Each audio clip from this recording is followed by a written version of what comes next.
I'm Jim Perrin, and I am head of General Pediatrics, the Division of General Pediatrics at the MassGeneral Hospital for Children.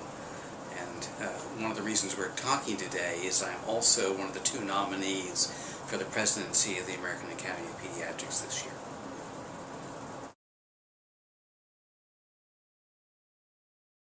I like pediatricians too, as well as children. They're really incredibly good people and passionate, committed to what they're doing.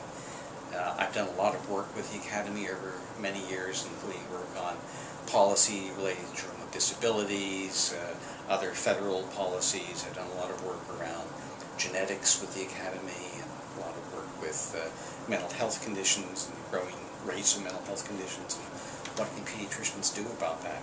So with that background, at this particular time, it seemed to me to be a very good opportunity, very exciting opportunity to seek the presidency. The Affordable Care Act, which was happily upheld by the Supreme Court last week, is so incredibly important for children and for pediatricians. And I'd like to spend a good chunk of time in the next few years really working to make sure that we do everything we can to make it really work well. Healthcare reform is very important. It's especially important for us in pediatrics. The Affordable Care Act puts a lot of attention to people with chronic conditions. And you know, there are a lot of children with chronic conditions. And we're really interested in seeing that the particular innovations that come out of the Affordable Care Act for chronically ill people are good for children as well.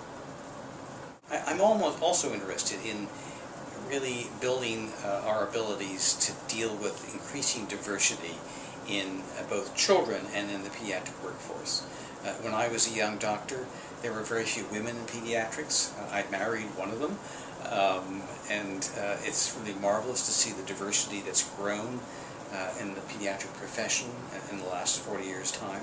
I'm really committed to making sure that we use that diversity much more effectively in all of our leadership activities in pediatrics. There are lots of things you can do in medicine that are really to support families. And one of the real pleasures of being a general pediatrician, frankly, is the ability of watching families develop over time. The nice thing about one of the nice things is just watching a person you knew when she was this big, now being a strapping 6-foot-tall basketball player, and doing wonderful things, and understanding that trajectory over time is really quite exciting.